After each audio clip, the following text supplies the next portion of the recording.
everybody. It's me, the Einstein of Wall Street, from the balcony at the New York Stock Exchange. We are sporting, even though he is, as per the New York Post, the best dressed man on Wall Street, we are sporting the same kind of guts. We got cool sneaks. He's got some cool colors. I got my Lacoste thing going on. We got a very cool hoodie. You know why we do this? We want to be accessible to the general public so that we can share with you everything we know about tech, the volatility, earnings, the stock market, and the New York Stock Exchange. Thank you for joining me today, sir. Great to be here. You are the man. So let's go back. Yesterday, obviously, we had Mr. Trump here on the floor, the first president since Bush won. And then, obviously, the most notable visit was of Mr. Reagan back in, that was the first day I actually worked on Wall Street. It was March 28th, 1985. And it was wild and crazy here back then. That we had 8,000 people on the floor then working here. So you can imagine when the president come. And then there was as much security because you didn't need that much security back then. Bush won, though. We did do. There was an old prank that used to happen always on the floor of the stock exchange when a celebrity or a dignitary would come down, somebody when they were engaged in a conversation and overwhelmed by the room, someone would come up behind them and douse their shoes with baby powder, right? And everyone on the floor would start banging their feet saying it's snowing in New York. They would suddenly look down and see baby powder all over their shoes. We even did it to the president. Anyway, really? Yes, it was extraordinary. That was one of our greatest coups. The only one who actually got upset was, I think he was an Italian,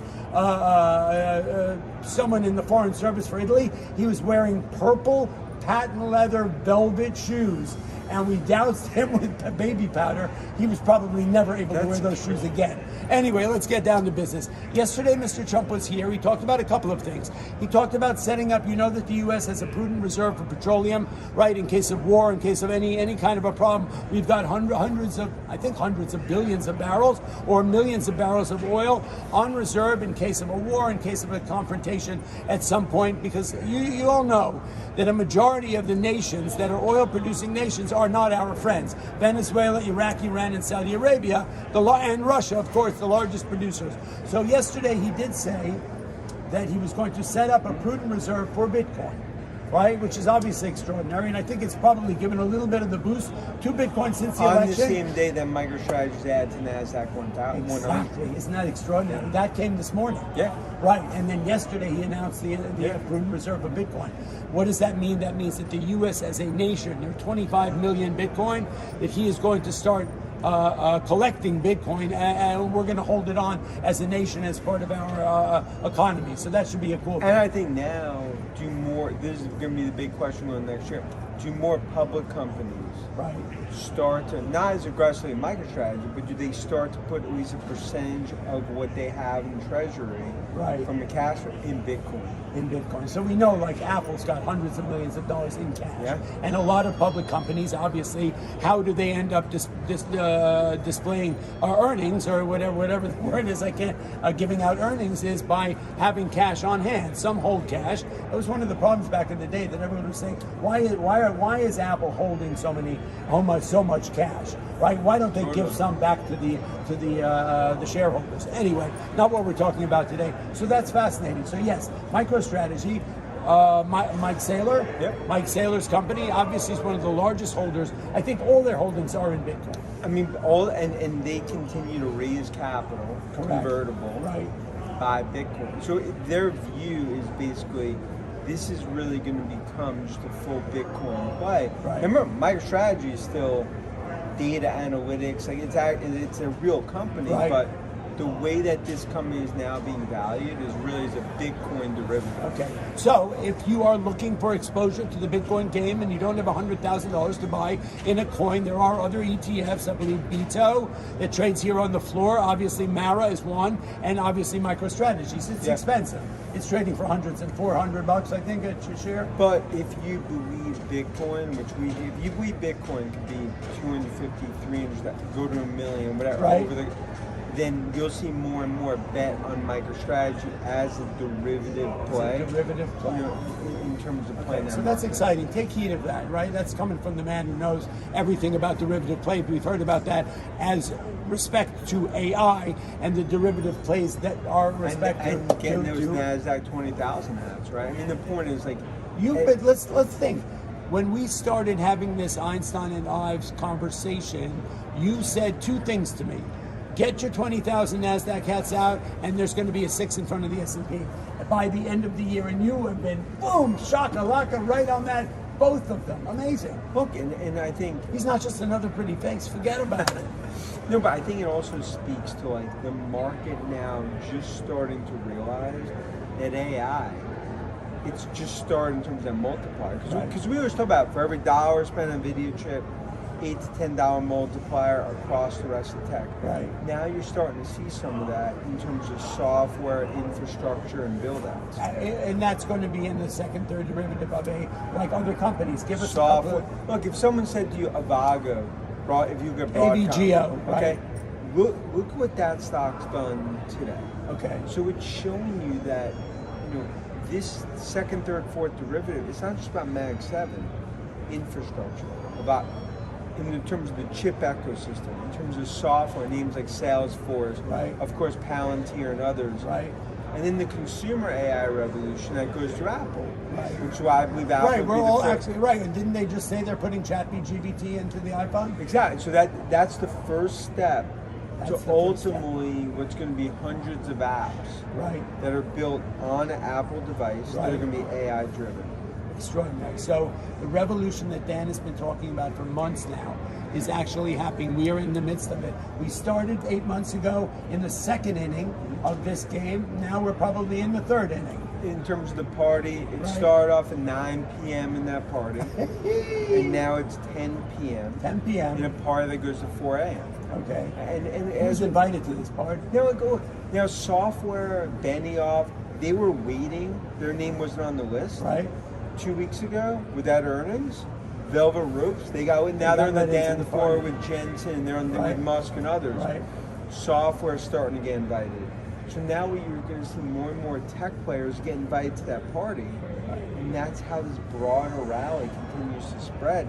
And again, with Trump in the White House, deregulation, finally early Christmas or Hanukkah present, Khan out at the FTC. That means more and more deal making is going to happen. That's why it just continues to be what I view it. We're in the second year of what I view as ultimately a 5 to 6 year bull market. It's so extraordinary. So think about it. When Dan and I were talking a couple of weeks before the election, we were talking about what is the market, how is the, look, that was everybody's question. How is the market going to respond to a Kamala presidency or a Trump presidency? And obviously, look, I believe that this administration, whether Kamala had anything to do with it or not, has to take full credit for where the market is today, right? Mr. Trump cannot take any credit for where we are today, trading at record highs across every indice, some of the best 4 years, right? We know it. COVID, up 20%. 21, up 28%. 22, down double digits. We know that. It was a function of inflation and the interest rate story. 23 and 24, now up 27%. So this administration obviously is responsible for that incredible market across absolutely every indices. But we were talking about what does it look like on either side depending on who wins this election. Your question was that, look, a continuation of the past 4 years, if that goes forward, if Kamala becomes president, then that's not a bad thing. Our fear was with Trump coming in was obviously tariffs in China, right? And you said to me initially, we both agreed that was the wild card that could cause a problem. Go ahead, but. And I think to that point, he right away, and again, having Musk at his side is very important too, because some of that rhetoric now has been toned down to where you'll have tariffs. Right. But in terms of impacting the chip trade, AI revolution, Apple, Tesla, it's not going to happen. Right. And the deregulation is a huge problem. That's because now you look at from FTC to what we're seeing in terms of I think across the beltway. Right. That was probably the biggest limiting factor to maybe tech over the coming years. So just to break that down to somebody who doesn't know really what Dan is talking about, a couple of things. FTC, the people who are the regulators out here, are ousted by Mr. Trump, and you're going to have people more friendly to M&A. So we are going to see a lot more mergers and acquisitions. Number two is by bringing Elon Musk into the inner circle of the Trump family, you are sort of padding. You're carving out any potential disaster. Look, you're not going to have Mr. Musk in the inner circle representing Tesla, and the other Mag 7 are going to now be protected, a carve out around those companies, because you know he's not going to raise himself up in Tesla and let everybody all fall by the wayside. By having him in there in the inner circle, that's going to carve out a protection mode for all the rest of the Mag 7 and tech and AI and all those other things. Autonomous, right?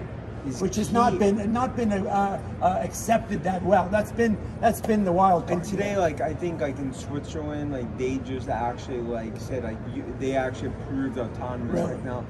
So what we're gonna, and I'll be in Norway and Scandinavia in a few weeks. Like the point is, like you're now gonna see around the world autonomous. That's something that's, and I could argue that continues to be probably the best use case of AI for Tesla. I think autonomous is worth $1 trillion alone. So think about it. What was the one thing that took Tesla down to $350 about 4 weeks ago? Was the meeting they had about the autonomous cars that was not received well. They knocked Tesla down $70 at that point, and it sat there for 3 or 4 weeks. Remember that? We talked about it. And I said to you, what's going on with Tesla? Is it going to come out of this doldrums? And you said, don't worry, earnings are next week. That people are going to get on board with the autonomous vehicle story, and they did. Once again, Dan Ives, number 2, number 3 for Dan Ives, because earnings did come out. The stock went up $13 after hours, $50 the next day, and it's up $100 since then. But that's also because of the bears. Just because the Where are bears. the bears? Because no bears. Are there any bears here? The problem is because the bears wearing their fleece, no sleeves. Right. They can't full body suits. They can't find AI in the spreadsheet. Right. And I think it just comes down to like what's going to happen more and more in tech. You're going to see across all different subsectors, street still massively underestimating what I believe, AI is going to do to the fundamentals. Okay, so where does that leave us? That leaves us in the midst of a revolution, the second, third inning of an amazing ball game that's all about tech, AI, Jensen, best of breed.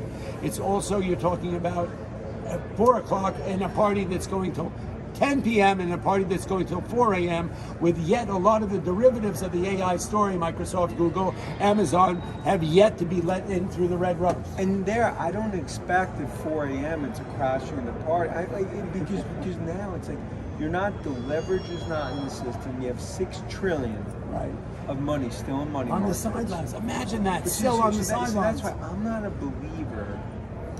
If you go back to .com bubble, you had the average tech company trade about 30 times revenue. Okay. Today, it's 30 times earnings. Right.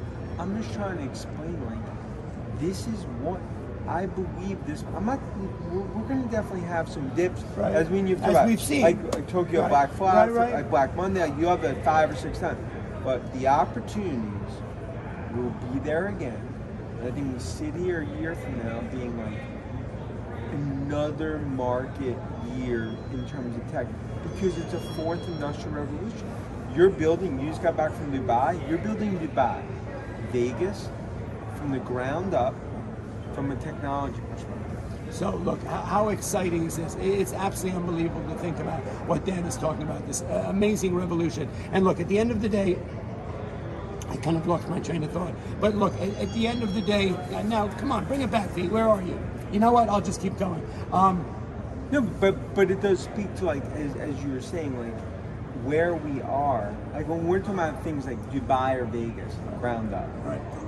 It shows the amount of infrastructure, energy, derivative plays, and now Khan, done at the FTC, deal making will accelerate. Okay, so what I wanted to remember, that's a great part of this story, but at the end of the day also, think about it. This market, if you had 7 fingers on your hand, that is the amount of times, I'm a 7-finger hand, like Bruce Almighty. Remember that great scene in that funny movie? At the end of the day, we've had 7 opportunities this year. Look, This market is up 27% for the year. We've had 7 times this year where the mainstream media has called recession, depression, dogs and cats living together, all that craziness, right? We saw it in April, right after the best quarter since 2019. We saw it in July for about a 7% pullback for the first week there. We saw it on August 5th, right, which was that devastating day. We came in on a Monday after Black Monday in Japan with all that story, the carry-on trade. We've talked about it many times. Then September, the first week, the worst week for tech since COVID. The second week, the best week for tech since COVID. October 5th. So that is about 6 or 7 times. And then this week, we had 2 days where the market came off its highs. Last Friday, record highs across all indices. We came in on Monday and Tuesday and we pulled back. Nothing significant, but the mainstream media kept talking about, this is it, the story's over, the bubble's here, blah, blah, blah.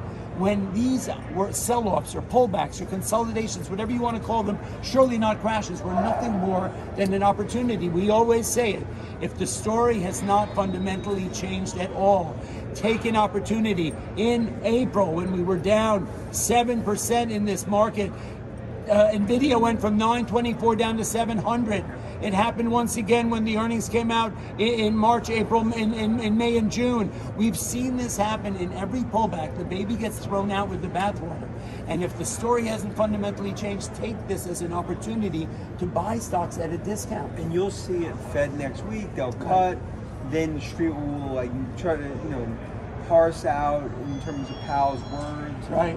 Are they going to continue to cut into next year? Look, the reality is Fed's going to cut 100 bips the next 12 to 18 months, right, regardless of when that happens. Right. That is a soft landing engineered, but in those periods you get opportunity. And you get opportunities. I love that. Do you think Santa Claus is coming to town? I think Santa Claus is coming down, and ultimately, look, there's a rally into the next 2 weeks. Right. Then you probably go into early next year, a little bit of a pullback. Right. You have all January profit taking. What do you think about this tax credit thing? Like, if people are not going to be selling, right? They've got profits in their investments this year. Most people, unless you've been trading blind and you're not making any. Even our man Niall here, right? Our filmer here has made a lot of good money this year. Don't tell the IRS anyway. Yeah, go ahead. No, but to that point, I don't think you have massive tax stuff, because also you have one where tax cuts are coming. Right. Salt's going to come back. Right.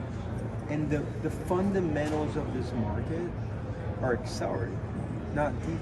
So the point is, this is going to be one of those periods where I think it's actually going to be a very strong first half of the year. 2025. And then maybe you have some sort of sell-offs in the summer, but I think overall you're looking at an S&P 7,500. You heard it here first. And then NASDAQ, we believe sort of 23,500, 24,000. Really? That's extraordinary. Look, those are amazing numbers. And look, if historic data tells us anything, Dan called these numbers in February 2024, and he's calling them here now. That's what 2025 looks like. Any fears of what could happen within the new administration coming into next year? I think you'll have fears around China tariffs, right, Hawks, Rubio, some others, right, Navarro.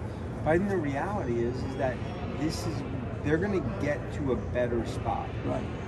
In other words, they're going to tamp down that aggressive narrative. Now, as you go through it, you'll have some game of high stakes poker. Right. That's what happens in negotiation. Right. I believe Bark will be worse than Biden. I don't think that most importantly, that doesn't negatively impact AI trading. Right. Okay, so think about it. Even though the bears do come out every once in a while, they're sitting in the cave with their Pepsi slushies and a bag of Doritos. Now there's new organic Doritos. I just found out about that the other day. Go check them out at Christmas. Organic Doritos. Can you imagine? You think the bears are eating the organic Doritos? I'm not. Or they're straight out old school Doritos? But the thing is, look, I'm more old school. I'm not sure I'm sold on an organic Doritos. No, it's counterintuitive. It is. Doritos are Doritos. It is. Right. You just want to eat them and get nauseous. It's all exactly. Yeah, exactly. Okay, so we're going to wrap this up. It's really a pleasure. We are going to have one more, I hope, before the end of the year. Yep. Dan Ives, Einstein and Ives, trade like Einstein, Money News Network. We are covering in for our friend Nicole Lappin, who's on maternity leave. Ladies and gentlemen, we are in the midst of a revolution. Put your money to work. We have explained this to you on any level. Get your feet in the water and get busy making money, not losing money. Invest in stocks, not stop. Have a great holiday. That's it, my man. Awesome. Dan Ives, giddy up. Boom. That's all I got to say about that.